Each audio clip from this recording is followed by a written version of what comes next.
Okay, now will start 14B exercise. Yes, तो यहाँ पे पहला नंबर क्वेश्चन है, स्टेट ट्रू और false. The diagonal of a quadrilateral bisect each other. तो हम लोग यहाँ पे डायगोनल बोला जा रहा है क्वाड्रिलेटरल, तो क्वाड्रिलेटरल में तो कुछ फिक्स नहीं है कि वो रेक्टेंगल है, स्क्वायर है। क्वाड्रिलेटरल तो कुछ भी हो सकता है, ठीक है। तो क्वाड्रिलेटरल मेरा इस टाइप का भी हो सकता है, इस टाइप का भी, ठीक है। तो यहाँ पे डायगोनल बाइसेक्ट ईच अदर नहीं होगा। फिर क्वाड्रिलेटरल मेरा ऐसा भी हो सकता है, ऐसा, ये भी 4 साइडेड फिगर है। तो क्या यहाँ पे डायगोनल बाइसेक्ट ईच अदर होगा? नहीं होगा ना। The diagonal of a quadrilateral bisect each other. तो अगर ये डायगोनल ऑफ ए क्वाड्रिलेटरल यहाँ पे देखो बाइसेक्ट नहीं कर रहा है, ये छोटा है ये बड़ा है, ये छोटा है ये बड़ा है, यहाँ पे हम डायगोनल बना रहे हैं, ये भी तो एक क्वाड्रिलेटरल है ना। क्वाड्रिलेटरल मतलब तो 4 साइडेड क्लोज्ड फिगर। यहाँ पे ये छोटा ये बड़ा, ये छोटा ये बड़ा, तो यहाँ पे तो बाइसेक्ट नहीं कर रहा है, तो इसलिए क्या हो जाएगा, ये हो जाएगा फॉल्स, ठीक है। क्या हो जाएगा, ये फॉल्स। नंबर 2 है, the diagonals of a rectangle bisect each other. देखो जब अब ये रेक्टेंगुलर पर्टिकुलर कंडीशन बोल दिया गया है, तब यहाँ पे रेक्टेंगल में क्या हो जाएगा, रेक्टेंगल में तो बाइसेक्ट ईच अदर करता ही है, तो हम लोग पढ़े ही हैं, थ्योरम में भी देखे हैं, है ना। तो यहाँ पर ये बाइसेक्ट ईच अदर करता है, तो ये हो जाएगा ट्रू, ठीक है। थर्ड नंबर है, the diagonal of a parallelogram bisect each other at right angle. देखो बाइसेक्ट तो करता है पर राइट एंगल में नहीं करता है। ये पैरेललोग्राम हो गया, यहाँ पे ये पैरेललोग्राम हो गया, और यहाँ पे ये डायगोनल बाइसेक्ट ईच अदर करता है पर राइट एंगल में नहीं करता है। राइट एंगल में बस 2 ही में करता है, एक स्क्वायर एक रोम्बस, जहाँ की ऑल 4 साइड्स इक्वल है। जब 4 साइड्स इक्वल होगा तभी diagonal each other bisect right angle पे करेगा। तो ये भी फॉल्स हो गया, आधा सही है आधा गलत है, तो ये फॉल्स ही होगा। Each diagonal of a rhombus bisect it, ठीक है। तो रोम्बस कैसा होगा, ऑल 4 साइडेड फिगर, है ना। तो 4 साइडेड फिगर, तो ये रोम्बस एक पैरेललोग्राम है, तो पैरेललोग्राम में जब बाइसेक्ट करता है तो पैरेललोग्राम मेरा रेक्टेंगल भी है, पैरेललोग्राम रोम्बस भी है, पैरेललोग्राम स्क्वायर भी है। तो पैरेललोग्राम का जितना भी कंडीशन है वो सब इस सब में सेटिस्फाई करेगा। तो पैरेललोग्राम में डायगोनल बाइसेक्ट ईच अदर करता है, तो रोम्बस में भी बाइसेक्ट ईच अदर करेगा। और रोम्बस में एक और एक्स्ट्रा कंडीशन ऐड हो जाता है, ये राइट एंगल पे बाइसेक्ट करता है ना। तो ये भी मेरा ये ट्रू हो जाएगा, ठीक है। उसके बाद आता है the quadrilateral whose 4 sides are equal is a square. ये फॉल्स हो जाएगा। क्यों फॉल्स हो जाएगा, सिर्फ 4 साइड्स इक्वल बोला है, तो 4 साइड इक्वल तो रोम्बस में भी होता है। और स्क्वायर में एक और कंडीशन लिखना चाहिए था, क्या, कि ऑल एंगल्स आर 90 डिग्री। अगर ऑल एंगल्स आर 90 डिग्री नहीं लिखा हुआ है तो ये भी फॉल्स हो जाएगा। आधा कंडीशन लिखने के बाद वो कंडीशन काउंट नहीं होगा, है ना, पूरा लिखना होगा। तो फिर नंबर 6 में आता है every rhombus is a parallelogram. हाँ, every rhombus is a parallelogram, yes this one is true. क्यों, अभी हम लोग बोले कि पैरेललोग्राम का जितना कंडीशन है सब रोम्बस में सेटिस्फाई होगा। पैरेललोग्राम में बस 2 ही कंडीशन है, एक तो अपोजिट साइड्स को पैरेलल होना होगा, तो ये रोम्बस में भी होता है, और अपोजिट साइड्स को इक्वल होना होगा। तो यहाँ तो चारों साइड इक्वल होता है, तो अपोजिट साइड भी इक्वल होता है, तो ये मेरा ट्रू हो गया, ठीक है। अब number 7, every parallelogram is a rhombus. Every parallelogram is a rhombus, no it is not correct, क्योंकि रोम्बस होने के लिए ऑल 4 साइड्स को इक्वल होना होगा, जबकि पैरेललोग्राम में ऑल 4 साइड इक्वल नहीं होता है, ठीक है। तो ये फॉल्स हो जाएगा। मेरा रोम्बस पैरेललोग्राम हो जाएगा लेकिन पैरेललोग्राम रोम्बस नहीं होगा, ठीक है ना। यहाँ पे मान लो 3 रुपीज़ है और ये 2 रुपीज़ है, तो 3 रुपीज़ में तो 2 रुपीज़ हो जाएगा, लेकिन क्या 2 रुपीज़ में 3 रुपीज़ होगा, नहीं होगा ना। यहाँ पे 3 कंडीशन है, यहाँ पे 2 ही कंडीशन है। तो जब 3 कंडीशन है तो उसके अंदर 2 कंडीशन वाला आ जाएगा, सेटिस्फाई हो जाएगा, लेकिन 2 कंडीशन वाले में तीसरा कंडीशन तो नहीं होगा। यहाँ पे एक और कंडीशन ऐड हो रहा है एक्स्ट्रा, क्या, ऑल साइड्स आर इक्वल, लेकिन यहाँ पे ऑल साइड्स इक्वल नहीं है, ये दोनों साइड डिफरेंट है, ठीक है। तो ये फॉल्स हो गया। फिर 8 नंबर में है diagonal of a rhombus are equal, it is correct, no diagonals of a rhombus is not equal. देखो यहाँ पे क्या है, एक बड़ा होता है एक छोटा होता है। जैसे ही पिक्चर टेढ़ा हो जा रहा है, देखो पैरेललोग्राम और रोम्बस में टेढ़ा पिक्चर है, तो यहाँ पे डायगोनल इक्वल नहीं होता है, ठीक है। तो ये मेरा हो जाएगा फॉल्स। जितना भी राइट एंगल वाला भी 90 डिग्री सीधा पिक्चर है, रेक्टेंगल और स्क्वायर, यहाँ पे डायगोनल इक्वल होता है। If the 2 adjacent side of a parallelogram are equal it is a rhombus. हाँ, अगर पैरेललोग्राम का 2 एडजेसेंट साइड इक्वल हो जाएगा तो ये पैरेललोग्राम मेरा रोम्बस बन जाएगा। ठीक है, ये ट्रू हो जा रहा है। तो हम लोग क्या देखें, अगर ऑल 4 साइड्स इक्वल होता है तो डायगोनल राइट एंगल पे ही होता है, और अगर all 4 angles are right angle तो डायगोनल इक्वल होता है। अगर ये टेढ़ा पिक्चर है तो यहाँ पे डायगोनल अनइक्वल होता है। ठीक है ना, ये सारा चीज़ बहुत अच्छे से क्लियर कर लेना, तो बहुत ही इंटरेस्टिंग ये चैप्टर है। If the diagonal of a quadrilateral bisect each other at right angle the quadrilateral is a square. No, ये कोई ज़रूरी नहीं है, राइट एंगल पे तो रोम्बस में भी कट करता है ना। एक क्वाड्रिलेटरल में अगर वो राइट एंगल पे कट करेगा तो क्या स्क्वायर हो जाएगा? नहीं होगा। इसमें भी तो वो 90 डिग्री पे डायगोनल कट करता है, तो ये तो रोम्बस है ना, तो ये भी मेरा फॉल्स हो जाएगा।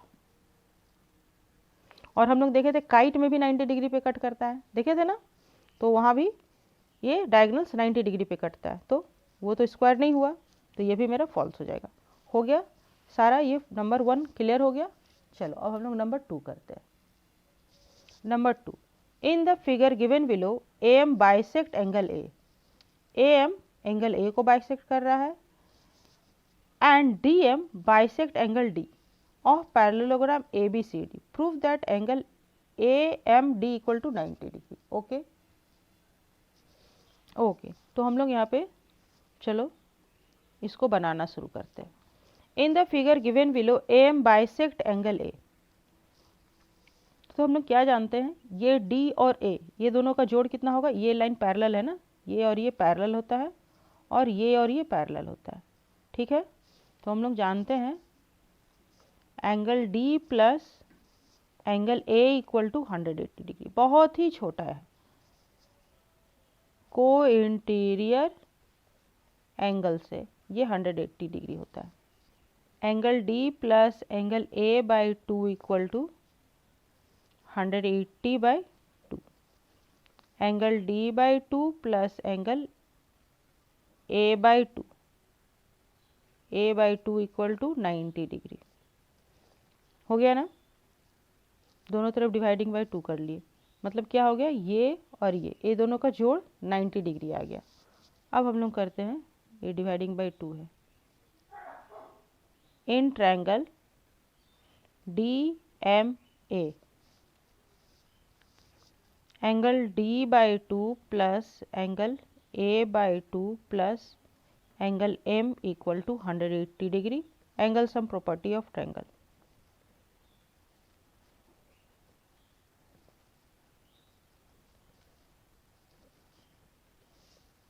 ठीक है, और ये दोनों तो मेरा क्या निकल के आया है, ये दोनों निकल के आया मेरा 90 डिग्री। यहाँ से ये 1 मगर मान लिए, और इसका अगर फुल नेम भी देना चाहो तो दे सकते हो।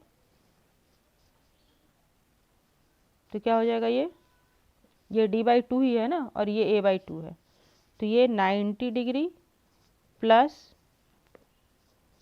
Angle M equal to 180 degree, तो एंगल M इक्वल टू हो जाएगा 180 minus 90 degree,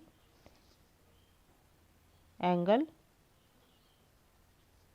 M equal to 90 degree.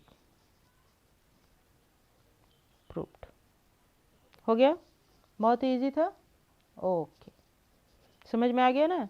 ये देखो, ये दोनों लाइन पैरेलल है, 2 लाइन पैरेलल है, और ये ट्रांसवर्सल ऐसे कट कर रहा है, तो ये को इंटीरियर एंगल हुआ। को इंटीरियर एंगल का जोड़ 180 डिग्री होता है।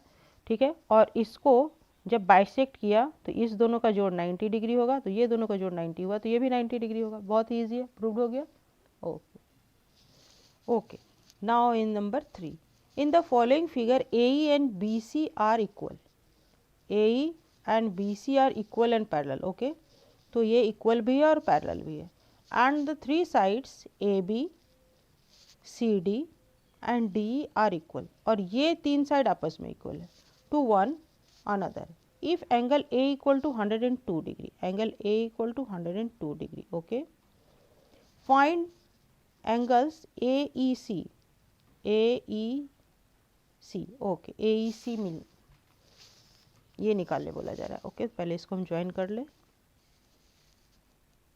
E और C को ज्वाइन कर लेते हैं। ठीक है, तो ये एंगल निकालने के लिए बोला जा रहा है, ये कितना है, ये एंगल निकालने बोला जा रहा है पहला। दूसरा है B C D, B C D means ये कंप्लीट एंगल निकालने बोला जा रहा है कितना है। चलो हम लोग बनाना शुरू करते हैं। देखो बहुत ही ईजी है ये भी सवाल। कैसे बहुत ईजी है देख लो। ये वाला ट्रायंगल ये इक्वल है तो ये भी इक्वल होगा ना। लिखो क्या लिखते हैं, ज्वाइन ई एंड सी। तो A B equal to E C, ये भी इक्वल होगा। क्यों होगा? क्योंकि A E is equal to B C and A E is parallel to also B C. तो हम लोग जानते हैं ना, जब एक पेयर ऑफ लाइन पैरेलल और इक्वल होता है तो क्या हो जाता है, वो पैरेललोग्राम हो जाता है। हम लोग पढ़े थे ना अभी, इसके पहले ही प्रूफ किए हैं, A B C D is a parallelogram. ये पैरेललोग्राम हो गया, इसीलिए मेरा ए बी और ई सी इक्वल भी होगा और ये पैरेलल भी होगा। ठीक है, तो ये पैरेलल भी होगा। Hence A B is parallel to E C and A B is equal to E C also. इसको एक बार और यहाँ पे लिख लिया हमने। अब हम लोग काम करते हैं इन पैरेललोग्राम। पहले हम लोग को एंगल दिखाना है ना, ए ई सी बी क्या हो जाएगा, angle A plus angle E equal to 180 degree. Parallelogram property, ये दोनों का जोड़ 180 डिग्री होता है, या फिर को इंटीरियर एंगल। को इंटीरियर एंगल से हो जाएगा, ये दोनों लाइन पैरेलल है, इसका ट्रांसवर्सल का जोड़ 180 डिग्री होता है। तो एंगल ए का वैल्यू तो 102 डिग्री दिया हुआ है और एंगल ई का वैल्यू नहीं दिया हुआ है, ये 180 डिग्री है। तो एंगल ई इक्वल टू मेरा निकल के आ जाएगा 180 minus 102 degree equal to 78 degree, है ना।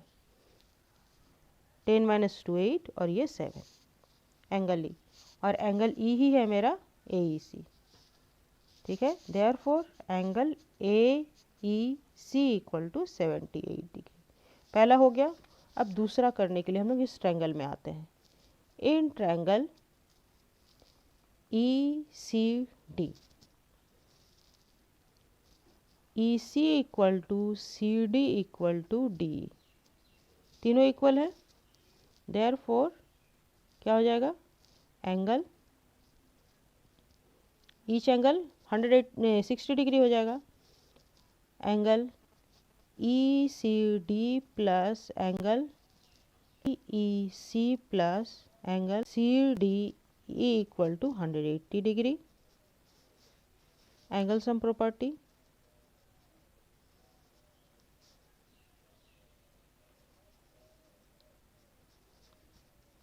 और angle E C D equal to angle D E C equal to angle C D E equal to 60 degree, क्योंकि ये तीनों इक्वल है। E C equal to C D equal to D, ये तीनों equal है, इसलिए 60 डिग्री हो गया। देयरफॉर कौन सा एंगल निकालना है हम लोग को, B C D equal to angle B C E plus angle E C D होगा ना। और ये बी सी ई कितना होगा, B C E equal to होगा angle B A E plus angle E C D. क्यों होगा, angle B C E equal to angle B A E equal to 102 degree, opposite angle of parallelogram.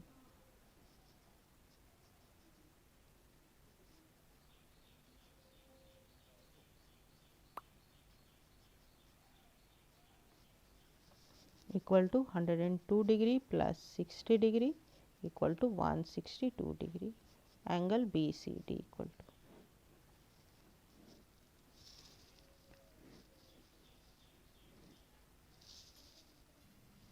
Okay proved this too, यही निकालना था ना, B C D निकल गया और ए ई से निकल गया, हो गया नंबर 3 भी। ओके, और अब नंबर 4 करते हैं। यहाँ पे क्या है, in a square A B C D diagonal meet at ओ।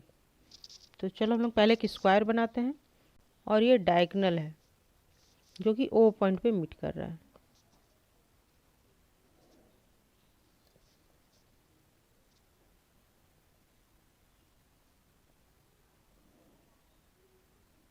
ठीक है, ये ओ पॉइंट पे मीट कर रहा है। P is a point on B C, नाम है इसका ए बी सी डी। तो बी सी पे एक पॉइंट है P, कोई भी एक पॉइंट P ले लिया हम, यहाँ पर है, ठीक है। Such that O B equal to B P, O B equal to B P. अच्छा, ये दोनों इक्वल होना चाहिए। यहाँ से थोड़ा सा डिस्टेंस में लो, यहाँ पर ऐसे, ठीक है। यहाँ पे ये पॉइंट है P मेरा, ये मेरा P पॉइंट है, और O B equal to B P है, ये दोनों इक्वल है, ठीक है। तो पहला निकालने बोला जा रहा है angle P O C, P O C equal to 22.5। तो ये स्क्वायर है, मीन्स क्या हो जाएगा, ऑल एंगल्स आर 90 डिग्री। चलो हम लोग चलना शुरू करते हैं, कैसे कैसे करेंगे। ऑल एंगल्स आर 90 डिग्री हो गया, ठीक है। तो चलो हम लोग बनाना शुरू करते हैं, ठीक है। क्या करेंगे, हम लोग जानते हैं ईच एंगल 90 डिग्री होता है ना। Angle B equal to 90 degree, angle of a square, angle of a square, तो ये 90 डिग्री होगा। फिर angle O B P equal to, O B P equal to 90/2 equal to 45 degree, ये 45 degree होगा क्योंकि ये डायगोनल बाइसेक्ट करता है एंगल को, डायगोनल बाइसेक्ट द एंगल, ठीक है। 90, ये 45 डिग्री, ये होगा diagonals bisect the angle, bisects the vertex angle, vertex angle को डायगोनल बाइसेक्ट करता है स्क्वायर में, ठीक है, इसलिए ये 45 डिग्री होगा। Therefore angle B O P equal to, therefore नहीं करो, and angle B P O equal to X मान लेते हैं। क्यों, क्योंकि O B equal to B P given, ये दो साइड इक्वल दिया हुआ है तो ये दोनों एंगल इक्वल होगा ना। B O P equal to B P O, ये दोनों एंगल मेरा एक्स अगर हम मान लिए, ये एक्स और एक्स, तो क्या हो जाएगा, in triangle B O P, angle B O P plus angle B P O plus angle O B P equal to 180 degree हो जाएगा। Angle sum property of triangle.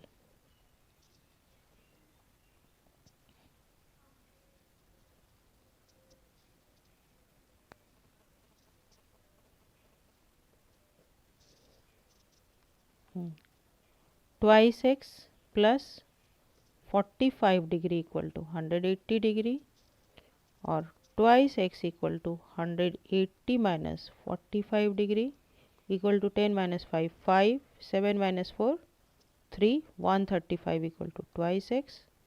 तो x equal to 135 degree by 2 equal to 2 6 जा 12 and 2 7 जा 14, 67.5 degree, x equal to ये हुआ।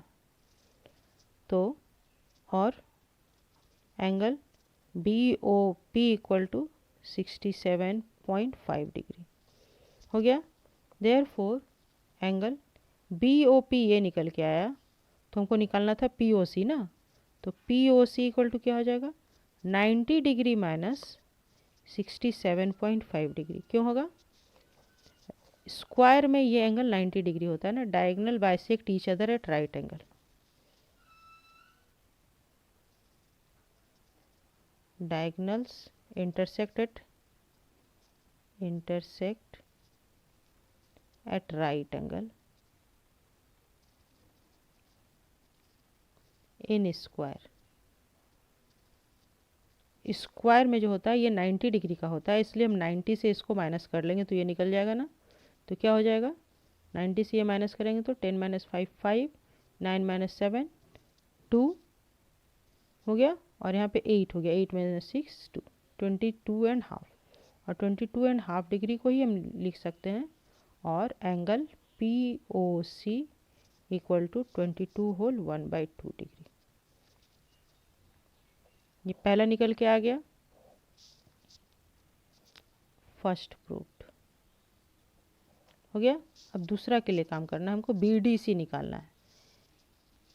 BDC angle BDC equal to 45 degree, वही diagonal bisect the vertex in a square, diagonals bisect the vertex in square. Okay, तो ये 45 degree हुआ, और इसको हमको दिखाना है ट्वाइस ऑफ BC, तो twice of angle POC equal to 22.5 into 2 equal to क्या हो जाएगा 45 degree. Therefore angle BDC equal to twice of angle POC हो गया। ये सेकेंड वन प्रूव्ड हो गया। कुछ नहीं है, सिर्फ घुमा फिरा के इधर उधर करना है। अब थर्ड नंबर में क्या प्रूफ करने बोला जा रहा है, BOP